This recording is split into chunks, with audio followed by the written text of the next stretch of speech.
नमस्कार दोस्तों, आप सभी का स्वागत है आपके अपने YouTube चैनल एग्जाम नॉलेज में। तो चलिए फिर आज हम बात करते हैं यानी कि 19 जैन 2026 का करंट अफेयर।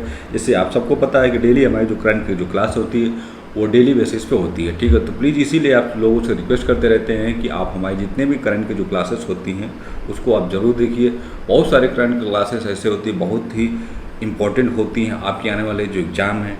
तो जो भी क्वेश्चन हम बताते रहते हैं आपके एग्ज़ाम के लिए इंपॉर्टेंट है, वो आप अपने एक नोट डायरी बना लीजिए, उसमें आप उसको नोट करते जाइए। क्योंकि जब आपका जो एग्ज़ाम है वो जब नज़दीक आता है तो इससे क्या होता है कि आपको रिवीजन करने में वो चीज़ें आसान होती हैं, ठीक है। तो चलिए टाइम वेस्ट न करते हैं, हम शुरुआत करते हैं। आज देखते हैं कि हमारा जो करंट का जो क्वेश्चन है MCQ बेस वो कितने इंपॉर्टेंट है आज के लिए, ठीक है। तो अगर हम बात करते हैं, जैसे कि देखते हैं कि हाल ही में भारतीय नौसेना ने अदिति 3.0 कार्यक्रम के तहत जो है एक उन्नत और उच्च शक्ति माइक्रोवेव यानी कि अगर हम बात करें तो HPM प्रणालियों के विकास के लिए किसके साथ अनुबंध पर क्या है वो हस्ताक्षर किया है, ठीक। तो ये चीज़ हम देखेंगे कि जो हमारा भारतीय नौसेना है, ठीक, उसने क्या किया कि अदिति 3.0 कार्यक्रम के तहत एक उन्नत और उच्च शक्ति माइक्रोवेव प्रणालियों के विकास के लिए एक अनुबंध पर जो है वो क्या है हस्ताक्षर किया है, ठीक। तो अगर हम देखते हैं इसके ऑप्शन की बात करते हैं, जो हमारा ऑप्शन होगा वो होगा हमारा ऑप्शन नंबर बी, ठीक। यानी कि ऑप्शन नंबर बी यानी कि टोम्बो इमेजिंग जो है उसके साथ क्या है एक अनुबंधन पर जो वो क्या हस्ताक्षर किया है, ठीक। तो बात करते हैं, जैसे कि हम देखते हैं कि भारतीय नौसेना ने रक्षा और नवाचार को बढ़ावा देने के लिए अदिति 3.0 यानी कि acing development of innovative technology with iDEX कार्यक्रम के तहत जो बेंगलुरु स्थित टोम्बो इमेजिंग कंपनी को एक महत्वपूर्ण अनुबंध जो है वो क्या है सौंपा है, ठीक। तो इसके तहत क्या होगा कि नौसेना के लिए उच्च शक्ति और माइक्रोवेव यानी कि हाई पावर माइक्रोवेव यानी कि HPM प्रणालियों जो है क्या विकसित की जाएंगी। तो ये जो प्रणालियाँ होगी वो निर्देशित ऊर्जा और हथियारों यानी कि डायरेक्टेड एनर्जी और वेपन्स की श्रेणी में जो है वो क्या है आते हैं। तो जो दुश्मन के इलेक्ट्रॉनिक उपकरणों और ड्रोन को बिना किसी भौतिक धमाके के जो है वो क्या निष्क्रिय कर सकती हैं, ठीक। तो ये जो होगा इसका अगर उद्देश्य की बात करते हैं तो जो दुश्मन के जो इलेक्ट्रॉनिक उपकरण हैं जैसे कि ड्रोन इत्यादि और जो भी कुछ है तो उनको भौतिक धमाके से क्या है वो निष्कर्ष कर सकती है, ठीक। तो यह तकनीक जो है वैश्विक स्तर पर केवल चुनिंदा देशों के पास ही ये उपलब्ध है, ठीक है। तो ये ऐसे क्वेश्चन जो होते हैं हमारे जो आने वाले एग्जाम हैं उनके लिए बहुत ही महत्वपूर्ण जो है वो माना जाता है, ठीक। अब हम बढ़ते हैं, हमारा अगला जो है कि किस राज्य की पुलिस ने राज्य को पूरी तरह से गैंगस्टर और संगठित अपराध से मुक्त करने के लिए ऑपरेशन प्रहार जो है वो शुरुआत किया है, ठीक। तो अब इसमें हम ये देखते हैं कि किस राज्य की पुलिस ने गैंगस्टर और संगठित अपराधों को पूरी तरह से मुक्त करने के लिए ऑपरेशन प्रहार की जो है वो शुरुआत की है, ठीक। तो हम बात करते हैं इसके, तो इसका जो ऑप्शन होगा वो होगा हमारा ऑप्शन नंबर सी यानी कि पंजाब, ठीक। तो पंजाब पुलिस ने क्या किया है, पंजाब पुलिस ने ऑपरेशन जो है प्रहार की जो शुरुआत की है। तो इससे क्या होगा जो गैंगस्टर और अपराधी लोग हों उनको क्या है मुक्त उनसे क्या है भय और एक गैंगस्टर जो अपराध जो चल रहा उससे क्या है कि पूरे राज्य को जो है इससे मुक्त करने के लिए जो है वो पंजाब सरकार ने ऑपरेशन प्रहार की जो है वो शुरुआत की है, ठीक। तो हम देखें पंजाब पुलिस ने राज्य में सक्रिय गैंगस्टर नेटवर्कों को पूरी तरह से ध्वस्त करने और संगठित अपराधित यानी कि ऑर्गेनाइज क्राइम की जड़ों को काटने के लिए ऑपरेशन प्रहार की जो है वो क्या है शुरुआत की है, ठीक। इसकी शुरुआत की ऑपरेशन प्रहार की। तो इस ऑपरेशन के तहत राज्य भर में संगठित ठिकानों पर क्या है वो छापेमारी की जाएगी, ठीक। नशीले पदार्थों और हथियारों की तस्करी में लिप्त अपराधियों को संपत्तियों की कुर्की और खुफिया तंत्र को मजबूत करने जैसे कड़े कदम जो है वो क्या उठाए जा रहे हैं, ठीक, ताकि पंजाब को पूर्णतः गैंगस्टर मुक्त राज्य जो है वो क्या है बनाया जा सके, ठीक है। तो अब हम ये हमारा हो गया ये क्वेश्चन, ठीक। अब हम बढ़ते हैं, हमारा अगला जो क्वेश्चन है कि यूरोपीय संघ की अगर हम बात करते हैं, जो हमारा यूरोपीय संघ, ठीक, उसकी अगर हम बात करते हैं तो EU द्वारा शुरू किया गया कार्बन बॉर्डर एडजस्टमेंट मैकेनिज्म यानी कि CBAM किस वर्ष से पूरी तरह जो है वो क्या लागू होने वो जा रहा है, ठीक। तो अगर हम देखते हैं इसके ऑप्शन की बात करते हैं तो यूरोपीय संघ यानी कि UI, ठीक। तो अगर हम बात करते हैं इसके ऑप्शन की, ठीक है, तो इसका जो ऑप्शन होगा वो होगा हमारा ऑप्शन नंबर बी, ठीक। क्या हो जाएगा हमारा ऑप्शन नंबर जो होगा हमारा वो होगा बी। तो ये हो जाएगा 2026, ठीक। क्या हो जाएगा 2026। तो यूरोपीय संघ की बात करें तो कार्बन बॉर्डर एडजस्टमेंट मैकेनिज्म ने अपने संक्रमणकालीन चरणों को पूरा कर वर्ष 2026 में पूरी तरह से क्या है प्रभावी हो रहा है। तो यह जो है वास्तव में एक प्रकार का जो है कार्बन टैक्स जो है यूरोप के बाहर से आयात होने वाला उन उत्पादों पर क्या है लगाया जाता है, ठीक, जिनके उत्पादन में अत्यधिक कार्बन उत्सर्जन होता है। तो शुरुआती में अगर देखें तो इसे स्टील, एल्युमिनियम, सीमेंट यानी कि बिजली, उर्वरक जैसे क्षेत्रों पर क्या लागू किया जा रहा है। तो भारत के निर्यात को यानी कि विशेषकर स्टील और एल्युमिनियम के क्षेत्रों पर जो है इसका व्यापक और आर्थिक प्रभाव पड़ने की जो संभावना है वो लगातार क्या है बनी हुई है, ठीक है। तो अब ये हो गया हमारा ये क्वेश्चन। अब हम बढ़ते हैं हमारा अगला जो क्वेश्चन है कि भारत की पहली स्वदेशी ग्लाइड हथियार प्रणाली की अगर हम बात करते हैं, ठीक, यानी कौन सी भारत की पहली स्वदेशी ग्लाइड, भारत की पहली स्वदेशी ग्लाइड हथियार प्रणाली यानी कि तारा को निम्नलिखित में से किस प्रयोगशाला द्वारा जो है वो क्या विकसित किया गया, ठीक, यानी कि जो स्वदेशी ग्लाइड प्रणाली है यानी कि तारा को, ठीक है, तो तारा को निम्नलिखित किस प्रयोगशाला जो है वो क्या विकसित किया गया, ठीक।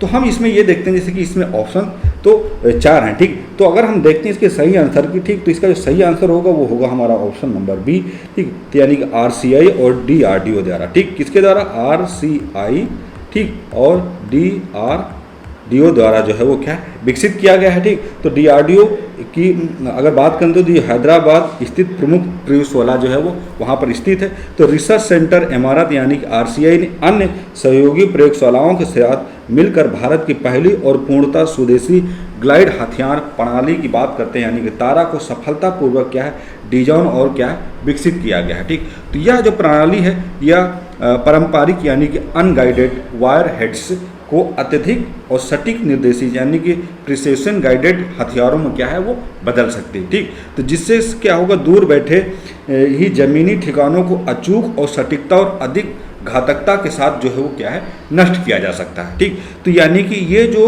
हथियारों में क्या है इस चीज़ को क्या बदल देता है और जैसे दूर बैठे और ज़मीनों ठिकानों पर जैसे दूर बैठे लोग आतंकवादी गतिविधियों को वो एक अचूक यानी कि बिना चूके सटीकता के साथ घातक के साथ क्या है वो क्या नष्ट किया जा सकता है, ठीक। अब हम बढ़ते हैं हमारा अगला जो क्वेश्चन है नेक्स्ट की अगर बात करते हैं पालक माता पिता योजना, ठीक, यानी कि फोस्टर पेरेंट स्कीम जो हाल ही में बेसहारा बच्चों की मदद के लिए चर्चा में रहे। तो ये मूल रूप से किस राज्य सरकार द्वारा जो है वो संचालित किया गया, ठीक। तो पालक माता पिता योजना जो है वो यानी कि ये जो योजना है जो बेसहारा बच्चे हैं उनकी मदद के लिए जो है ये स्कीम चलाई जा रही है, ठीक। तो इसमें ये पूछा जा रहा है ये किस राज्य द्वारा जो है वो क्या संचालित किया जा रहा है, ठीक। तो अगर हम देखते हैं इसके अगर हम बात करते हैं तो ये जो होगा हमारा ऑप्शन नंबर हमारा होगा सी यानी कि गुजरात, ठीक, गुजरात द्वारा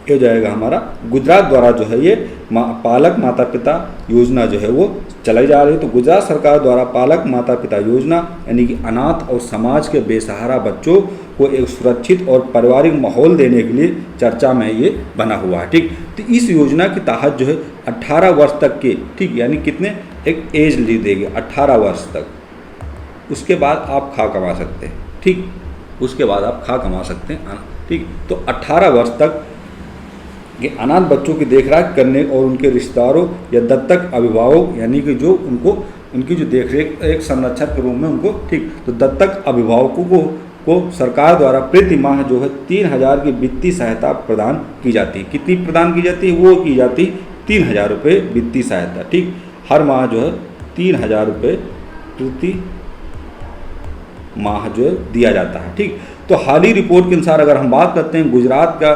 बानस कांटा जिला जो है इस कल्याणकारी योजना को जमीनी स्तर पर सबसे बेहतर तरीके से लागू करने में जो सफलतापूर्वक अग्रणी स्थान पर रहा है, ठीक है। अब हम बढ़ते हैं हमारा अगला जो क्वेश्चन है कि नेशनल टेस्ट हाउस यानी कि बात करते हैं हमारा NTH, ठीक, यानी कि नेशनल टेस्ट हाउस NTH जो भारत की सबसे बड़ी बहुविषयक सरकारी परीक्षण प्रयोगशाला जो है वो माना जाता है, ठीक। तो केंद्रीय मंत्रालय के प्रशासनिक नियंत्रण में ये क्या कार्य करता है, ठीक। तो अगर हम देखते हैं इसके ऑप्शन के अगर हम सही आंसर देखें, ठीक, क्वेश्चन नंबर हमारा जो 6 है, ठीक, तो ये जो हो जाएगा हमारा ऑप्शन नंबर हमारा सी। तो उपभोक्ता मामले और खाद्य और सार्वजनिक वितरण मंत्रालय द्वारा जो है ये क्या है सरकारी प्रयोगशाला जो है केंद्रीय मंत्रालय के प्रशासनिक नियंत्रण में जो है वो क्या कार्य करता है, ठीक है।